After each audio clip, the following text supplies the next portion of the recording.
Diddy's ex-bodyguard, Gene Deal, has just come out and warned Diddy's son, Christian, about the danger his life is in. As it turns out, Diddy's own son is the reason that Cassie footage got leaked on the internet and eventually led to Diddy ending up in jail. This record that King Combs came out with, where he was coming at 50 and coming at everybody, coming at his dad. Like, how you feel about that record?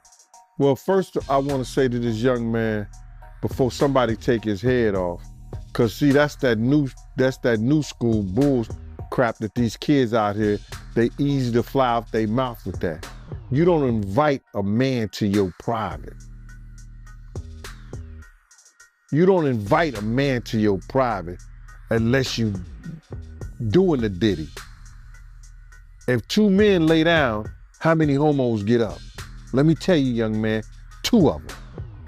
You understand? So don't invite a man to your private, because that man will see you and take your head off. Especially somebody like 50. You don't send or let a boy do a man's job. I don't know if he need that type of attention or he want that type of attention. Evidently he do. But 50 is the wrong dude that you want to do that type of attention, get that kind of attention from, bro. In the infamous words of Waka Flocka, that nigga go hard in the paint. And I don't believe that this cat would even put out some trash like that and really didn't know what he was doing. He's teasing the federal government. And I told y'all, the Southern District of New York do not play. So yeah, it turns out that Diddy's own son may be the reason he ends up serving life for his long list of crimes. See, after he did that shit, something get leaked to the press. Do you notice that, right? As soon as he did that dumb shit, talking about, well, we did this and we did that. We had this over here, y'all went to the wrong house. Some went to, he said, well, we're gonna show you how wrong we are. Yo, CNN, run this. Action, roll them. Don't play with the feds, bro. Because you gotta realize this. They got a lot of time. All they got is time. Christian King was spotted celebrating with his girlfriend, Raven, just 2 days after attending his father Diddy's sex trafficking court hearing. In a video shared online, The Love You Better, rapper was seen enjoying the night with Raven after she spoke at Essence's Feed to Fund's panel on Saturday. Oh man, I've worked in law enforcement for 27 years, and I had the opportunity to see HIDA. It's a place, whereas they have the state, the feds, the NYPD, the Department of Corrections, and the state police.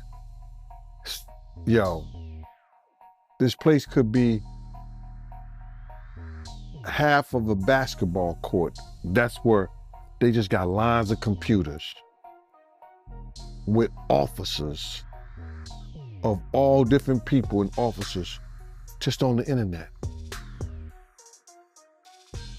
Whoever's over that case, whoever's working that case, don't you know they saw that and took it to their boss? The couple shared a kiss while dancing, surrounded by friends. Christian proudly declared into the camera that he had the baddest girl in the world. This night out followed a serious family event. Christian and 5 of his 6 siblings had attended their father's court appearance just 2 days prior. Diddy, founder of Bad Boy Records, has been facing serious charges. His mother, Janice Combs, was also in attendance to support him, even defending him publicly against what she described as a public lynching. According to report, and she was 25 years old at the time. She believed that the trip would be a, quote, wholesome family excursion, but says it, quote, turned into a hedonistic environment, even describing rampant drug use amongst sex workers and celebrities who came on board. She believes that the alcohol on the yacht had been laced with drugs because she says women would have one drink and then almost immediately pass out or start falling over. This is, by the way, something that it was also alleged in Jones's lawsuit, that Combs would spike the drinks of different people. But focusing on Christian Combs, Markey says that Christian Combs had been staying at a villa on the shore, but that he would come onto the yacht in the evening to party. And on December 28th, 2022, Christian reportedly arrived very intoxicated and then proceeded to pressure Omarke to take shots of tequila. The most disturbing part is that Christian is no saint either. He has quite the rap sheet himself. Back in April, a lawsuit was filed against Christian Combs, alleging that he sexually assaulted a woman named Grace Omarke. According to the lawsuit, the incident occurred in late December 2022 while Omarke was working on a boat charter that had initially been promoted as a wholesome family excursion, but allegedly turned into a hedonistic environment. The alleged assault took place just days before Diddy hosted a celebrity-filled New Year's Eve yacht party. Omarke's lawsuit accuses Christian of sexual assault, sexual harassment, and infliction of emotional distress. Diddy is also named in the suit for premises liability as the person who chartered the yacht and for allegedly aiding and abetting his son. The legal team for both father and son has dismissed the lawsuit, calling it lewd, meritless, and filled with manufactured lies. Reportedly told Christian, quote, "Excuse me, you don't touch my legs like that. I'll move my legs where I want to. If I want to do this, then I will. You don't touch my legs like that." Omarke then says that she told Christian she couldn't stay with him unless it was approved by a supervisor, all of whom she knew would be asleep at the time, so this was a way for her to get out of the situation. She claims that Christian said, "Who can I talk to? I'm going to say I requested you right now." Omarke then says she responded with, quote, "Well, you can take your hand off my ass for the first thing." Omarke says that she tried to go back to her work, but Christian found her again, wanted her to find him a place to sleep for the night. So she ended up taking him to the cinema room for the yacht, which doubled as a place for people to sleep. And she claims that is when Christian blocked her and groped her, took off his clothes, tried to force her to perform oral sex on him. She says that she was able to fight him off until someone came in. Now, the lawsuit goes on to say that Omarke told the yacht captain what happened the very next day, but he didn't believe her, didn't do any sort of real investigation. She says the captain retaliated against her for months after the alleged assault, before ultimately firing her in May of 2023. Now, aside from her account, aside from a potential other witness, right, the person that allegedly walked in on this, what proof is there that this happened? Well, she reportedly has photos of the bruises that she says were caused by this event with Christian Combs. The quote was, "Our attempts to share this proof with Mr. Jones's attorney, Tyrone Blackburn, have been ignored, as Mr. Blackburn refuses to return our calls." Holly goes on to say, "We will address these outlandish allegations in court and take all appropriate action against those who make them." Then, the attorneys for Universal Music Group, one of the defendants who are also being sued by Rodney Jones for their alleged participation and facilitation of the abuse and trafficking claimed by Jones, they argued that the claims were so, quote, offensively false that one of these attorneys, Donald Zakarin, wrote, "A license to practice law is a privilege. Mr. Blackburn, plaintiff's lawyer, has misused that license to self-promote gratuitously, falsely, and recklessly accusing the UMG defendants of criminal behavior." So a lot of back and forth that we're seeing right here. And again, to be clear, everything that Diddy and his sons are facing are accusations. They haven't even been criminally charged. These are civil lawsuits. There has been no finding by a judge or a jury that they are liable at this point. Having said all of that, this is a very significant development. And Grace Omar's suit provides more disturbing details. She alleges that Christian drugged and assaulted her, and includes transcriptions of audio clips that she claims capture her rejecting his advances while he groped her. Omarke, who was 25 at the time, was working as a steward serving dinner and drinks from 6 p.m. to 6 a.m. on the yacht, where she claims to have witnessed drug use and interactions between celebrities and suspected sex workers. I think if their lawyer got that off, they did a great job, because you got to realize some of these cases, even you get regular drug cases, they be taking a year or 2 years to go through all the paperwork, everything they want to do, how the guy weighed out, getting the witnesses and everything together. I think the lawyer thinking that they're not going to be able to give them discovery and enough discovery in that short of time, because the prosecutors are not going to present anything to the court that they think they can't prove. You understand what I'm saying? So the prosecutors is going to try to go through everything. And that's a short time, brother. That's less than what, May? That's less than 7-8 months. You talking about 18 businesses. You talking about they got, I think they say 170 witnesses. You understand? They got 1,000 bottles of oil they got to test. Allegedly baby oil that they got to test. And I said allegedly baby oil because that's what the prosecutor said. Alleged baby oil. He didn't say baby oil. He said alleged baby oil. So that means that it may be something, or some of those bottles wasn't baby oil. You talking about victims and their statements and presenting them to the courts. So they got a lot of things. So that was a smart move by the defense, trying to get the trial, a speedy trial, so the prosecutor only have so much evidence that they could present. It could help them and it can hurt them too. How you feel about Diddy lawyers coming out blaming the government for leaking, the tape of Cassie? Well, the lawyers are doing what they supposed to do. They supposed to trying to try this case in the public's eye. You understand? So Diddy could get,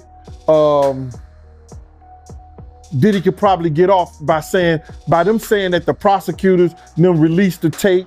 The grand jury have every right to see any kind of evidence out there that the prosecutor want to give them.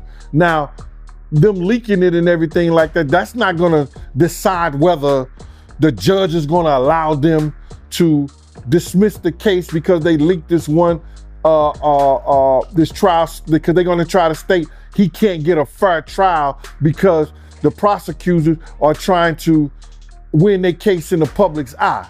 That's not gonna be, it's gonna be up to the judge to decide whether that was significant enough to not have this trial.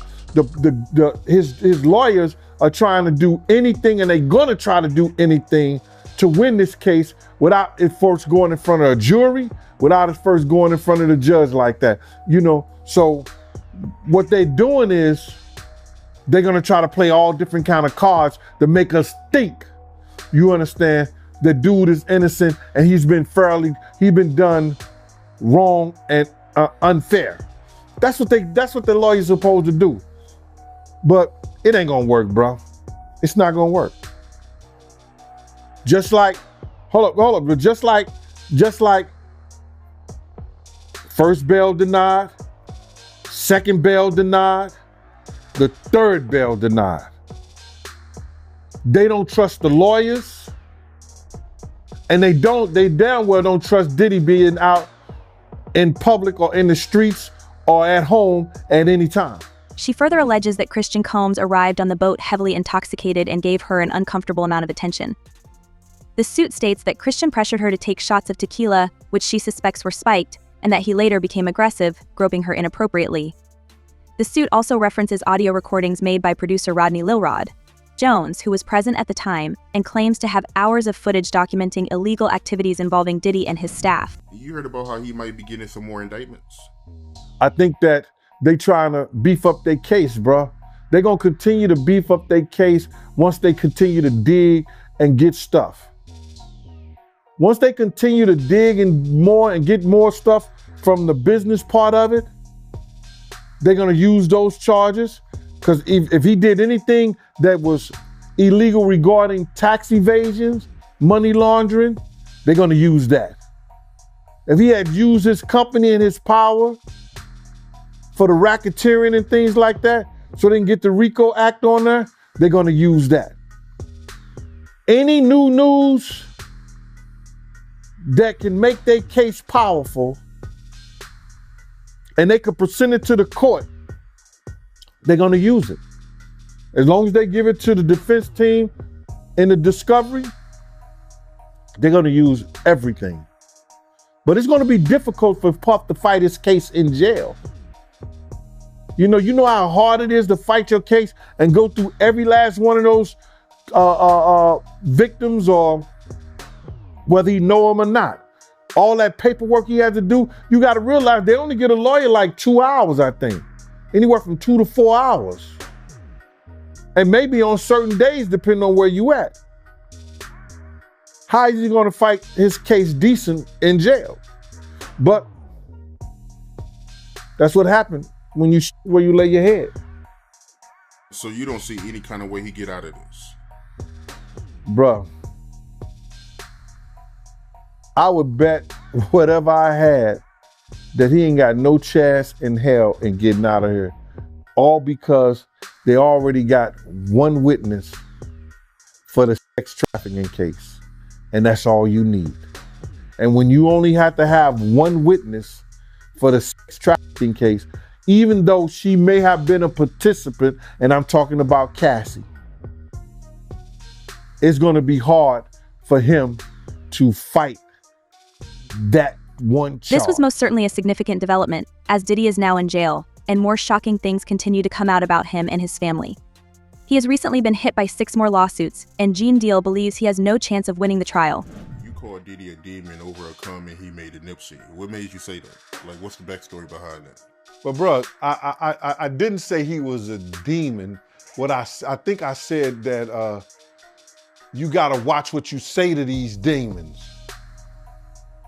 And I might have put him in the same category.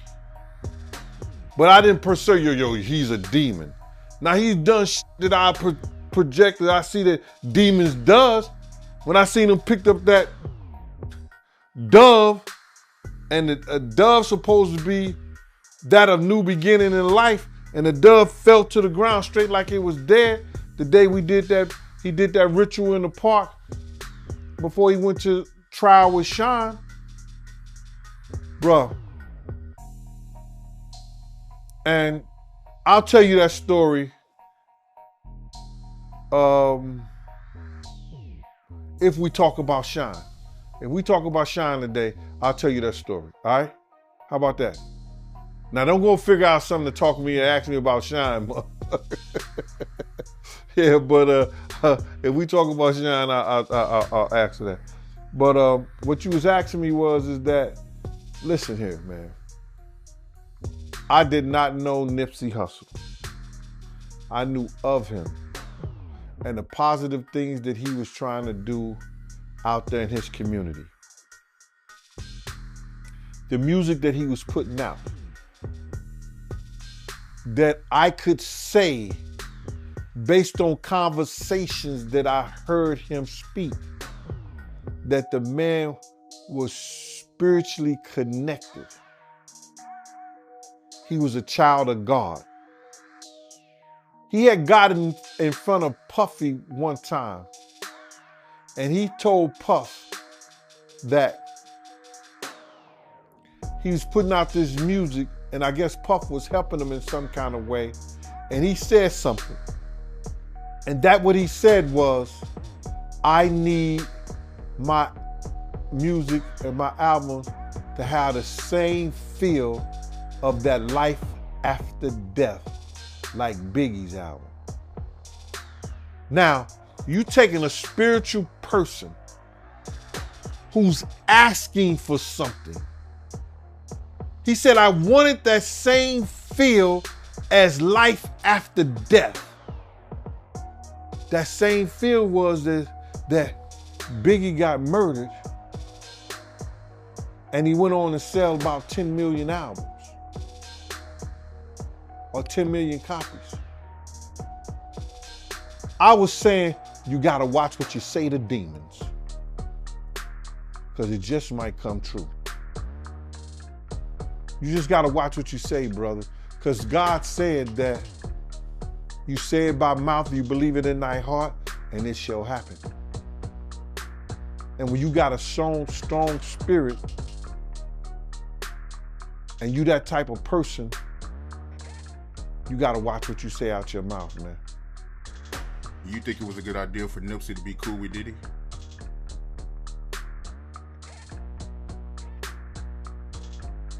I really can't speak on what and the reason why that man would, when he was already doing a great job himself with the team that he had. But somebody convinced him that that would be a good look for him. But no disrespect. He got what he asked.